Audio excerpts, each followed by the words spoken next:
जय हिंद दोस्तों। दोस्तों, आदमी अपने भविष्य के बारे में बहुत चिंतित रहता है। एक सही समय के बाद आदमी को अपनी वृद्धावस्था की टेंशन होनी शुरू हो जाती है कि आखिर अभी तो हम जवान हैं, यंग हैं, कमा रहे हैं, लेकिन बुढ़ापे में जाकर क्या होगा। कई सारे बुढ़ापे में लोग ऐसे होते हैं कि उनके बच्चे अपने माँ बाप को या तो वृद्धा आश्रम में छोड़ के आ जाते हैं या फिर ऐसे ही निसहाय छोड़ देते हैं। ऐसी अवस्था में उनको अपनी पेंशन पर बहुत ज़्यादा भरोसा हो जाता है, वो अपनी पूरी डिपेंडेंट अपनी पेंशन पर हो जाते हैं। आजकल पेंशन जो राज्य सरकार दे रही है, जो केंद्र सरकार दे रही है, आम आदमियों के लिए वो बहुत कम है। किसी राज्य में 1000 रुपये है, किसी राज्य में 1200 रुपये है, किसी राज्य में 1500 रुपये है, इसी लेवल पर ही है। आज की महंगाई को देखकर 1000 रुपये में, 1200 रुपये में, 1500 रुपये में आखिर क्या होगा? वो कैसे पूरे महीने भर, और क्योंकि ये पेंशन जो होती है, ये पेंशन 3 महीने में एक बार आती है, और 3 महीने में किसी आदमी को आप 3000 रुपये दे दो और उससे कह दो कि नहीं जी आपने तो 3 महीने तक यही खाना है, यही चलाना है, तो कैसे चलेगा? उसके लिए सरकार लाई है अटल पेंशन योजना। अटल पेंशन योजना में हर महीने आपको 1000 रुपये, 2000 रुपये, 3000 रुपये, 4000 रुपये, 5000 रुपये इस तरह से मिलता है। आपका जितना योगदान होगा उसी हिसाब से आपको पेंशन मिलेगी। दोस्तों, अगर आपका अपना योगदान 18 साल से लेकर 40 साल के बीच दे सकते हैं। 40 साल से जो ऊपर वाले आदमी हैं उनका इसमें कोई योगदान वो दे ही नहीं सकते, उनको इस श्रेणी से बाहर कर दिया गया है। अगर आप 18 साल के हैं और आप सिर्फ 42 रुपये पर महीने का योगदान दे रहे हैं, तो आपको 60 साल बाद 1000 रुपये पेंशन के तौर पर दिए जाएंगे। इसमें अलग अलग कैटेगरीज़ हैं। अगर आप उम्र के हिसाब से आगे बढ़ते जाएंगे तो आपकी ये जो योगदान की राशि है वो भी बढ़ती चली जाएगी। अगर आपको 2000 रुपये चाहिए तो आपको हर महीने, अगर आप 18 साल के हैं तो आपको 84 रुपये से लेकर 582 रुपये तक, क्योंकि 582 रुपये उस कैटेगरी के लिए जब आपको 5000 रुपये चाहिए महीने का। इसी तरह से अगर आपको 5000 रुपये महीने का चाहिए पेंशन, तब आपको हर महीने 210 रुपये से लेकर 1454 रुपये तक योगदान देना होगा। यानी अगर आज आप 18 साल के हैं और आपको 5000 रुपये इनकम चाहिए वृद्धावस्था पेंशन के तौर पर, तब आपको आज 210 रुपये से का योगदान आपको देना होगा। इसमें नॉमिनेशन भी कराना होता है। अगर पति पत्नी 2 जने हैं तो वो लोग अपना नॉमिनी जो है वो नॉमिनी पति अपनी पत्नी को बनाएगा, पत्नी अपने पति को बनाएगी। दोस्तों, अब मैं आपको बताता हूँ कि हमें पेंशन की आवश्यकता क्यों होती है। दोस्तों, धीरे धीरे उम्र के एक पड़ाव में हमारी आजीविका का जो साधन होता है उसमें कमाई का जो भी साधन होता है उसमें कमी आती जाती है। एक उम्र के बाद हम कहीं नौकरी नहीं कर सकते, इस बीच में हमें पेंशन की आवश्यकता ज़रूर होती है। दूसरा, हमारे जो जीवन यापन है उस चीज़ में बदलाव आ रहा है। हर दिन महंगाई की दर बढ़ रही है, हर दिन हमारे खर्चे बढ़ते जा रहे हैं। हम भी चाहते हैं कि लास्ट में 60 साल बाद जब हमारे हाथ पाँव काम करना बंद कर दें, उस टाइम पर हमें कोई एक फ़िक्स अमाउंट हर महीने का हमारे जेब में आता रहे, ताकि हमारे जो निरंतर होने वाले खर्च हैं वो चलते रहें। तीसरा, निश्चित आय अगर हमें बुढ़ापे में मिलती रहेगी तो हमें किसी के आगे हाथ फैलाने की ज़रूरत नहीं है, यानी बुढ़ापे में हम एक सम्मानजनक जीवन अपना यापन कर सकते हैं। दोस्तों, अब मैं आपको बता रहा हूँ कि कौन कौन से आदमी, कौन कौन सा व्यक्ति अटल पेंशन योजना में अपना योगदान दे सकता है। कुछ आदमियों को छोड़कर कुछ कैटेगरी सरकार ने रख दी हैं, जैसे जिन आदमियों को कर्मचारी भविष्य निधि खाता जिनका है, यानी पीएफ जो जमा करते हैं, वो इस योजना में भाग नहीं ले सकते हैं। असम चाय बागान भविष्य निधि में जो काम कर रहे हैं, जिनका योगदान है, वो इसमें भाग नहीं ले सकते हैं। नाविक भविष्य निधि खाता, जम्मू कश्मीर कर्मचारी भविष्य निधि खाता, या फिर अन्य भी जो वैधानिक सामाजिक सुरक्षा योजनाएं जितनी भी हैं, अगर वो लोगों ने वहाँ पर अपना योगदान दे रखा है तो वो लोग अटल पेंशन योजना से बाहर रखे गए हैं।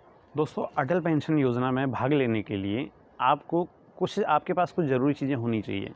पहला, आपके पास एक बचत खाता होना ज़रूरी है, चाहे वो आप पोस्ट ऑफिस में हो या चाहे फिर आप बैंकों में खुलवा सकते हैं बचत खाता। अगर आपके पास बचत खाता नहीं है तब आप अटल पेंशन योजना में भाग नहीं ले सकते हैं। इसलिए ज़रूरी है कि आप अपना एक खाता रखें। दूसरा, जब आप इस योजना में भाग लेने के लिए जा रहे हैं तब आप संबंधित बैंक अधिकारी को से संपर्क करें, या फिर आप नेट बैंकिंग के थ्रू भी इसमें डायरेक्ट अप्लाई कर सकते हैं। अप्लाई करते टाइम आप अपना नॉमिनी, अपना आधार कार्ड नंबर और उसमें अपना मोबाइल नंबर डालना बिल्कुल ना भूलें। अब मेन है कि इसमें योगदान करें कैसे, किस विधि से करें, किस तरह से करें। दोस्तों, जैसे हम लाइफ इंश्योरेंस पॉलिसी ख़रीदते हैं, सेम उसी तरह से ये भी है। जैसे हम उसमें अपने हिसाब से चूज़ करते हैं कि हमने उसमें जो प्रीमियम भरना है वो महीने के हिसाब से भरना है, तिमाही भरना है, 6 माही भरना है, या फिर सीधे सालाना भरना है। उसी तरह से इसमें भी है, आप अपना जो योगदान है वो अपने बचत बैंक खाते से वो खुद ब खुद डेबिट होता रहता है। आपको कहीं जमा करने की ज़रूरत नहीं है। अगर आपने वो अटल पेंशन योजना ले ली है तो आपको कहीं जाने की ज़रूरत नहीं है। आपको अकाउंट से खुद ब खुद अमाउंट डेबिट होता रहेगा, खुद ब खुद अमाउंट जमा होता रहेगा। इसमें सरकार का भी भाग है। इसमें सरकार 50% जमा करती है, यानी अगर आप 42 रुपये आप जमा कर रहे हो तो आप ही के खाते में 42 रुपये सरकार भी जमा कर रही है। यानी जो अमाउंट आप जमा कर रहे हैं वही अमाउंट गवर्नमेंट भी जमा कर रही है।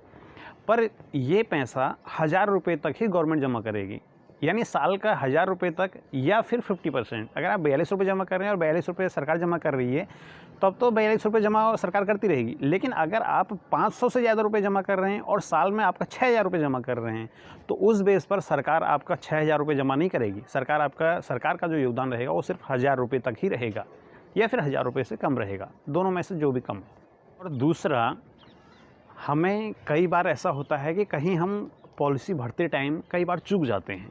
ऐसे ही सेम इसमें भी होता है। कई बार हमारे बैंक में पैसे नहीं रहते हैं तो इस वजह से हमारा ये जो योगदान होता है वो उस महीने के लिए रुक जाता है। जब आपका अगली बारी अगले महीने जब आपकी 2 किस्त एक साथ कटेंगी तो पहली किस्त का आपको 1% एक्स्ट्रा ब्याज के तौर पर, या समझिए कि पेनल्टी के तौर पर आपको एक्स्ट्रा जमा करना पड़ेगा।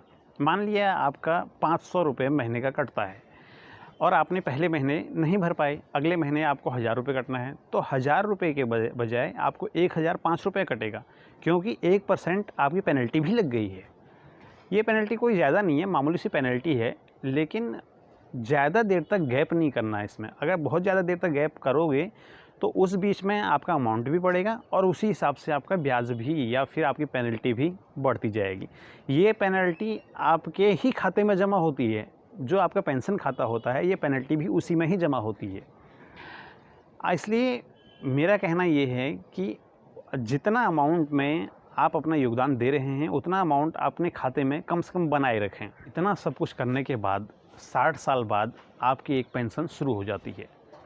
आपको जब आप इसमें एंटर करते हैं, जब आप अटल पेंशन योजना में भाग लेते हैं, उस टाइम पर आपको एक कार्ड मिलता है। जैसे हमारा पैन कार्ड होता है, सेम उसी तरह का ही एक कार्ड होता है। ये कार्ड आपको गारंटी देता है कि आप 60 साल बाद पेंशन के हकदार हैं।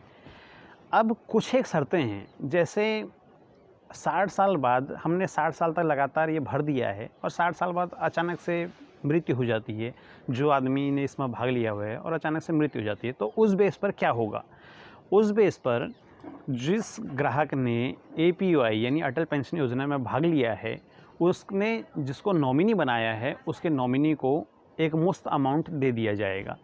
और साथ साथ में जैसे उसमें एक सिक्योरिटी प्रदान होती है, जैसे अगर आपने 5000 रुपये पर महीने के पेंशन के लिए आप योगदान दे रहे थे, तो उस बीच में जो आपका नॉमिनी रहेगा उसको 8.5 लाख तक की सिक्योरिटी आपकी रहती है, यानी 8.5 लाख रुपए तक आपके नॉमिनी को दे दिया जाएगा। दूसरी चीज़, अगर आप 60 साल से पहले किसी भी कारणवश उस पैसे को रिटर्न लेना चाहते हैं, वापस लेना चाहते हैं और आगे उसको आप कंटिन्यू नहीं रखना चाहते, तो उस बेस पर भी आप उस पैसे को वापस ले सकते हैं। लेकिन उसके लिए कुछ शर्तें हैं। शर्त ये है कि अगर आपने 42 रुपये आपने जमा कर रखे हैं और 42 रुपये सरकार ने जमा कर रखे हैं, यानी आपका पर महीने 84 रुपये जमा है। अगर आप निकालना चाहते हैं तो जो सरकार ने जो आपके उसमें योगदान दे रखा है उस पैसे को नहीं निकाल सकते, यानी अगर आप निकालेंगे तो सिर्फ अपना जो आपने जमा किया है उस पैसे को वापस ले सकते हैं। उसमें भी कुछ कटौती हो सकती हैं या तब तक कुछ ऐड ऑन हो सकता है। दोस्तों, मेरे हिसाब से अटल पेंशन योजना असंगठित कामगारों के लिए 100% परफेक्ट है। उसमें असंगठित कामगारों को ज़्यादा से ज़्यादा भाग लेना चाहिए। मेरे हिसाब से तो सभी अगर इसमें ज्वाइन कर लें, जितने भी असंगठित कामगार हैं, अगर सभी इसमें ज्वाइन कर लें तो बहुत बढ़िया स्कीम है। आपको ज्वाइन करना भी चाहिए, आपका भविष्य सुरक्षित है। इसलिए दोस्तों, समय समय पर हम आपको और नई नई जानकारियाँ देते रहेंगे। हमारे चैनल को लाइक करें, शेयर करें, सब्सक्राइब करें। सब्सक्राइब के ऊपर एक घंटे का बटन आता है, उसको दबाएं और ऑल पर प्रेस करना बिल्कुल ना भूलें, ताकि हमारे आने वाली हर वीडियो की नोटिफिकेशन आपको सबसे पहले मिले। आप और किस नई चीज़ों पर जानकारियाँ लेना चाहते हैं, हमें कमेंट बॉक्स पर लिखना ना भूलें। धन्यवाद दोस्तों।